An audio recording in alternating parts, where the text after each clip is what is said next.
Émilie a ricané après que j'ai annoncé ma démission, et j'ai répondu en gardant un regard silencieux et stable. Notre conversation avait tourné autour de la décision de l'entreprise de réduire les coûts de main-d'œuvre, avec un mépris particulier pour ceux qui étaient censés exploiter le paiement des heures supplémentaires. Tom, lui aussi, semblait apprécier la notion de réduction des dépenses. Une semaine plus tard, mon téléphone n'a cessé de sonner avec des appels de l'entreprise. En répondant, le président m'a demandé d'un ton sec, « Qui êtes-vous exactement ?» Je n'ai pas pu m'empêcher de me moquer de la question du président. En réponse, je me suis présentée comme Lily Johnson, une employée de 59 ans qui compte 37 ans de service dévoué depuis la fin de ses études. J'ai expliqué le rôle de notre entreprise dans la fourniture de services administratifs, en particulier pour les présidents d'entreprises très occupés qui ont du travail de bureau à effectuer. Spécialisé dans les questions fiscales, je suis fière de gérer 45 clients, une responsabilité qui est devenue écrasante malgré l'aide d'un employé à temps partiel. Malgré les défis, je ne pouvais montrer aucun signe de faiblesse. Nos clients étaient des relations de longue date, et leur adversité alimentait ma détermination. Aujourd'hui, alors que j'étais assise devant mon ordinateur, le harcèlement incessant de Tom et d'Émilie pesait lourdement sur mon esprit. Tom, de 7 ans, mon cadet et désormais chef du département fiscal, avait radicalement changé de comportement il y a 3 mois, lors de sa promotion. Son ton autrefois poli a été remplacé par de la condescendance et des plaintes, faisant de chaque interaction un combat. Même lorsque je répliquais, il restait imperturbable, me demandant de consulter le manuel pour obtenir des conseils et me mettant en garde contre les actions inutiles. Émilie, l'assistante de Tom, s'est jointe au harcèlement. Critiquant mon efficacité et se moquant de mon statut de fonctionnaire. Bien que j'ai été la première à refuser une promotion au poste de chef de service, ce que Tom et Émilie ignoraient, je me suis engagée à accomplir mes tâches habituelles. Leur harcèlement a persisté, Tom m'accusant de multiplier les heures supplémentaires, les qualifiant de gaspillage. Émilie a fait écho à son sentiment, soupirant en affirmant que mes heures supplémentaires constantes nuisaient aux performances de l'ensemble du service des impôts. Et la cause récente de mes heures supplémentaires était que Tom avait inopinément laissé sur mon bureau un mois de dossiers clients à classer avant la fin du mois, après le travail. Mon visage s'est vidé de ses couleurs lorsque j'ai jeté un coup d'œil aux dossiers qui se trouvaient devant moi. Attendez, ils ont tous des échéances ce mois-ci, ai-je dit, confus. Ai-je dit, confus. Cependant, avant que je ne puisse saisir la gravité de la situation, Tom était déjà en train de ranger son bureau, complètement désintéressé par mes préoccupations. Je m'en vais. Prends soin de ça, a-t-il fait remarquer avec désinvolture en quittant rapidement le bureau, me laissant avec une pile de tâches urgentes. Émilie lui emboîta le pas, ajoutant l'insulte à la blessure par un rire moqueur. L'incrédulité de la situation me pesa et je soupirai lourdement en ouvrant les dossiers des clients éparpillés sur mon bureau. À mon grand désarroi, certains de ces dossiers relevaient à l'origine de la responsabilité d'Émilie. Cette constatation accentua mon soupir. J'y compris pourquoi Tom m'avait harcelé sans relâche. Il voulait que je prenne rapidement ma retraite. Ma grande expérience et mes connaissances approfondies en matière de fiscalité faisaient de moi une ressource privilégiée pour les autres membres du département fiscal par rapport à Tom. Le comportement inaccessible de Tom et son apparence peu attrayante incitaient tout le monde à l'éviter. À l'exception d'Émilie. Il semble que la proximité d'Émilie avec lui était stratégique, motivée par la préférence de Tom pour des employés plus jeunes, à l'image d'un phénomène. La superficialité de leur raisonnement m'a fait froid dans le dos. Le harcèlement d'Émilie n'était pas seulement une vendetta personnelle. Elle cherchait à s'attirer les faveurs de Tom, qui évaluait les performances du département fiscal. Malgré ces défis, je devais gérer les déclarations. En plus de la préparation des déclarations fiscales pour les entreprises qui me sont assignées, il semblait que la charge de travail d'aujourd'hui était loin d'être terminée. Cependant, réclamer des heures supplémentaires n'aurait fait que susciter des plaintes de la part de Tom et d'Émilie, me laissant résigner à la perspective d'heures supplémentaires non rémunérées. C'est alors qu'à l'improviste, j'ai reçu une convocation au bureau du président. Notre entreprise avait récemment connu un changement de direction suite à la maladie soudaine de l'ancien président. Le nouveau président, le fils de l'ancien président, ne connaissait pas très bien notre entreprise. En entrant dans le bureau, j'ai remarqué que Tom et Emily affichaient un sourire désagréable. Dans une atmosphère tendue, le président a lâché une bombe. Lily, nous avons besoin que vous démissionniez avant la fin du mois. Mon esprit s'est mis à tourner en rond et j'ai demandé des éclaircissements. Tom et Emily m'avaient apparemment accusé d'avoir surfacturé des heures supplémentaires, arguant que tandis que d'autres avaient environ 15 heures, j'avais dépassé les 80 heures. Le président, inconscient des véritables circonstances, semblait impressionné par le fait que Tom et Emily n'avaient pas fait d'heures supplémentaires. Et la réalité de la situation m'a frappé. Les heures supplémentaires gonflées étaient le résultat de l'exécution du travail de Tom et d'Emily. Cependant, en révélant les instructions de Tom, je risquais de faire croire à mon incapacité à gérer efficacement mon temps. J'ai présenté les faits, affirmant que je n'avais pas surfacturé les heures supplémentaires, mais que je m'étais efforcé de terminer ma charge de travail dans les heures normales. Le président a poussé un profond soupir, exprimant ses doutes mais reconnaissant le manque de preuves pour poursuivre l'affaire. Néanmoins, il a insisté sur le fait qu'il ne pouvait pas garder quelqu'un qui travaillait à un rythme aussi lent. Résigné à la situation, le président m'a proposé de démissionner et il semblait que sa décision était prise. En apprenant que je devais quitter l'entreprise à laquelle j'avais consacré 37 ans de ma vie, j'ai senti une certaine lassitude s'installer. Malgré mon dévouement, la charge de travail supplémentaire de Tom et d'Emily n'était pas appréciée. J'ai accepté de démissionner à la fin du mois, reconnaissant que j'avais déjà fait part de ma décision au président. Lorsque j'ai jeté un coup d'œil à Tom et Emily, leur sourire vulgaire reflétait la satisfaction.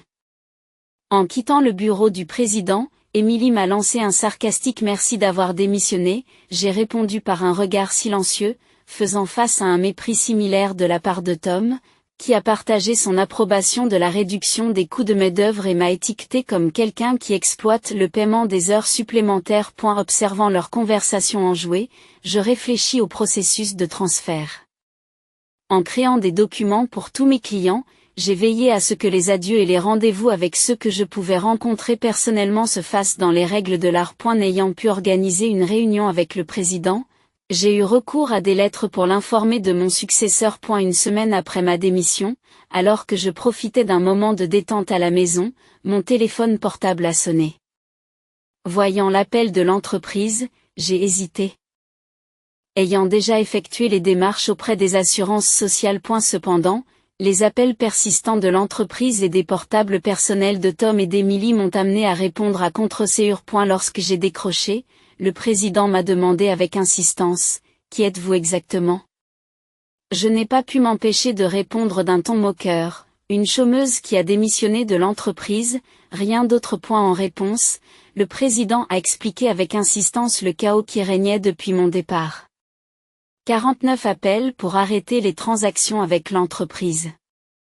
Il a plaidé pour mon retour immédiat, laissant transparaître un sentiment de panique dans son ton. À contre-séure, je me suis levé de mon siège et je suis retourné à l'entreprise. À mon arrivée, je trouvais Tom et Emily qui m'attendaient, le visage très pâle et des cernes soulignant leurs yeux fatigués, surpris par leur changement d'apparence radicale. Je me suis enquis de ce qui se passait. Tom m'a jeté un regard noir et m'a dit, « Depuis ton départ, nous avons été bombardés d'appels pour arrêter les transactions, non seulement de la part de tes clients, mais aussi de la part d'entreprises potentielles que nous avions l'intention de présenter. Qu'avez-vous fait ?» Emily s'est fait l'écho de ses soupçons, exprimant sa désillusion à l'idée que je puisse avoir recours à des tactiques sournoises. Le fait qu'elle soit hagarde laissait supposer que les annulations étaient dues à la gestion du péage. Bien que je n'ai pas manipulé les clients, j'avais un pressentiment sur la raison de l'arrêt des transactions. Considérant l'inévitabilité des annulations, j'ai marmonné mes pensées à haute voix. Tom, lui, m'a carrément accusé, insistant sur le fait que j'avais orchestré quelque chose. Il a exigé que je me rende immédiatement dans le bureau du président et m'y a escorté de force. En entrant dans le bureau du président avec Tom et Emily, le président m'a accueilli avec un regard direct. Tom a déclaré, « Président ?» Je l'ai amené, avec un air d'autorité, tandis qu'Émilie s'est empressée de faire de même. Ignorant leur ton accusateur, le président m'interroge sur l'arrêt brutal des transactions après mon départ. J'ai pris une grande inspiration et j'ai expliqué, nos clients n'ont pas besoin de nous pour gérer leurs impôts. Il existe des cabinets de comptabilité fiscale qui offrent des services moins chers. Ils ont continué avec nous à cause de moi. Tom a répliqué en mettant en doute mon estime de soi, et Émilie m'a raillé en remettant en cause ma valeur pour l'entreprise. Sans me décourager, j'ai expliqué mon approche unique, en proposant des stratégies d'économie d'impôts sur mesure qui plaisaient à nos clients. Tom a rejeté cette idée comme étant inefficace, arguant que leurs opérations manuelles étaient plus pratiques. Le président a poussé un profond soupir, reconnaissant la différence fondamentale entre nos approches. D'un ton sérieux, il a déclaré, en fait, il s'agit de signaler une révélation ou une décision cruciale à suivre. J'ai reçu un appel surprenant de mon père, l'ancien président. Il s'avère que certains clients, qui avaient interrompu leurs transactions, se sont adressés directement à mon père pour négocier en mon nom. Je ne m'attendais pas à ce que des clients s'engagent dans de tels liens pour moi. Papa a souligné que le département fiscal avait prospéré grâce à mes contributions. Non seulement je gérais efficacement mes clients, mais je soutenais également les clients de mes collègues, possédant des connaissances que même Tom ne pouvait égaler. Papa a révélé que si je n'avais pas refusé la promotion, j'aurais déjà occupé un poste plus élevé que celui de chef de service. Le président actuel a exprimé ses regrets d'un air peiné. Émilie a semblé choquée. Probablement confrontée à l'idée que j'aurais pu être son supérieur. Le président s'est excusé de m'avoir fait démissionner dans un premier temps et m'a demandé si j'envisageais de revenir sur ma démission.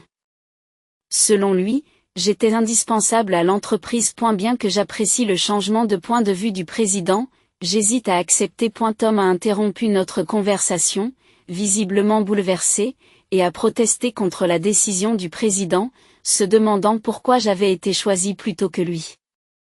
Émilie s'est fait l'écho de ses sentiments, louant le leadership de Tom et exprimant son incrédulité face à la préférence dont j'ai fait l'objet. Le président s'est alors adressé à eux avec sévérité, révélant que depuis ma démission, de nombreuses plaintes avaient été reçues du service des impôts, suggérant qu'ils avaient reporté leur charge de travail sur d'autres personnes. Le visage de Tom est devenu pâle lorsque le président a révélé qu'il avait confié la préparation des formulaires de déclaration des clients à des subordonnés, y compris le travail d'Émilie pour plusieurs clients. Le président a souligné l'ironie de la situation, puisque Tom m'avait accusé d'être un voleur de salaire. Observant les expressions pâles de Tom et d'Émilie, le président a poursuivi en révélant une prétendue fuite sur leur relation amoureuse. Tom s'est efforcé de se défendre, affirmant qu'il ne faisait qu'encadrer Émilie en tant que supérieur hiérarchique. Cependant, le président a présenté des reçus du service de comptabilité, indiquant des dépenses de restauration effectuées par Tom. Confronté aux preuves, Tom, qui transpire abondamment, est incapable de fournir une explication convaincante. Émilie, elle aussi, est devenue d'une pâleur fantomatique lorsque le président les a accusés de négliger leurs devoirs, de gonfler leurs notes de frais et de violer la politique de l'entreprise en ayant une liaison au bureau alors qu'ils étaient mariés. D'une manière calme et directe, le président a déclaré que leur licenciement prenait effet immédiatement. Tom et Émilie ont tenté de résister, promettant de rétracter le reçu et les réclamations, et plaidant pour leur emploi. J'ai une famille, plaide désespérément Tom, qui tente d'annuler son licenciement. Émilie a fait écho à ses sentiments, exprimant prudemment sa peur d'être licenciée. Elle a promis de s'excuser auprès de moi et des autres pour les avoir accablés de travail, réalisant la gravité de la situation qui impliquait la négligence des tâches et une liaison avec un superviseur. Soucieuse de sa réputation, elle a imploré une seconde chance. Sentant leur désespoir, je leur ai donné un conseil. Pourquoi ne pas cesser de résister? C'est indigne, ai-je suggéré. Tom m'a jeté un regard noir et m'a rétorqué, tais-toi, qu'est-ce qu'un célibataire comme toi peut bien comprendre? Je soupire et lui rappelle, Tom, c'est toi qui m'as fait virer. C'est juste le karma. On récolte ce qu'on a semé. Pourquoi ne prends-tu pas tes responsabilités et ne réfléchis-tu pas un peu? Frustré, Tom détourne le regard, tandis qu'Émilie se mord la lèvre de détresse. Connaissant d'autres détails sur leur mauvaise conduite, je me suis tournée vers le président, lui demandant avec un sourire si je devais les partager. Tom et Émilie ont frénétiquement essayé de m'en empêcher, craignant d'être encore plus exposés. Je leur ai lancé un ultimatum, les avertissant que leurs méfaits finiraient par être révélés et les invitant à affronter la réalité avant qu'elle ne s'aggrave. À mes mots, Tom et Émilie se sont effondrés et le président a décidé de les licencier sur le champ. Plus tard, j'ai révélé d'autres détails sur leurs méfaits, notamment le fait que Tom simulait des voyages d'affaires pour passer des jours avec Émilie, ainsi que leurs tactiques insidieuses de harcèlement des employés mal aimés pour les pousser à démissionner. Malgré mes tentatives pour aider ces employés, les stratégies de Tom et d'Émilie étaient implacables. Ils ont réprimandé à plusieurs reprises les employés et leur ont mis la pression hors de ma vue, leur assignant souvent des tâches soudaines avec des délais serrés. Les employés démissionnaires m'avaient d'abord demandé de me taire, mais comme ils étaient désormais heureux de travailler ailleurs, j'ai décidé qu'il était temps de parler. Le président, furieux de mes révélations, a exprimé sa colère quant à la suppression du dernier salaire de Tom et d'Émilie. Il prévoyait d'enquêter de manière approfondie sur les notes de frais gonflées par le passé. Tom, les larmes aux yeux, a remercié le président de ne pas réduire son salaire, craignant l'impact sur sa famille. Au fur et à mesure que la vérité se dévoile, la liaison de Tom avec Émilie est révélée au grand jour, ce qui entraîne le divorce de Tom. Les deux hommes ont alors dû faire face à des demandes d'indemnisation dans le cadre du procès de divorce, marquant ainsi les conséquences de leurs actions. J'ai pris connaissance de la situation lorsque Tom m'a contacté pour demander de l'aide afin de persuader le président de reconsidérer leur licenciement. Émilie et Tom se sont retrouvés dans une situation difficile. Malgré leurs efforts, ils ont eu du mal à trouver un nouvel emploi dans le secteur fiscal. En raison des liens étroits qui existent dans ce secteur, la nouvelle de leurs méfaits s'est rapidement répandue, ce qui a fait hésiter les employeurs potentiels à les embaucher. Cherchant désespérément des revenus pour couvrir les indemnités de divorce et les frais de subsistance, ils ont eu recours au travail journalier sur des chantiers de construction, ce qui les éloignait nettement de leurs fonctions précédentes dans les bureaux. Émilie m'appelait souvent en larmes, me suppliant de l'aider. Lily, s'il te plaît, aide-moi. Je voulais seulement une meilleure vie, et je n'ai jamais vraiment aimé Tom. Elle pleurait. Cependant, je ne pouvais pas ignorer le fait que leur situation difficile était la conséquence de leurs propres actions. De nombreuses personnes, dont moi-même, avaient été affectées par leur comportement. J'ai rappelé à Émilie que les conséquences étaient le résultat de ses choix. On ne peut pas annuler une cloche, lui ai-je dit fermement. Faire face à des difficultés est la conséquence de ses décisions. Le désespoir d'Émilie résonne dans ses protestations. Malgré ses regrets, le résultat reste inchangé. Quant à moi, j'ai choisi de m'éloigner du chaos du monde de l'entreprise. Malgré les appels du président à mon retour, j'ai refusé. Une fois qu'on m'a dit de démissionner, je n'ai plus eu envie de revenir. A eu lieu de cela, j'ai trouvé du réconfort en aidant le bureau fiscal d'un ami, en complétant mes revenus et en profitant d'un mode de vie plus détendu. À l'avenir, j'ai envisagé de créer mon propre cabinet, où je pourrais servir mes clients sans les contraintes de la bureaucratie de l'entreprise. Dans mon propre espace, je pourrais me consacrer entièrement aux besoins de mes clients. En tant que comptable fiscaliste, j'aspirais à être sur un pied d'égalité avec mes clients, à leur fournir un service sans supériorité. Cela a marqué le début d'un nouveau chapitre de ma vie, un chapitre rempli d'excitation et d'opportunités de poursuivre ce qui comptait vraiment pour moi. Ma deuxième vie venait de commencer et j'attendais avec impatience le voyage qui m'attendait.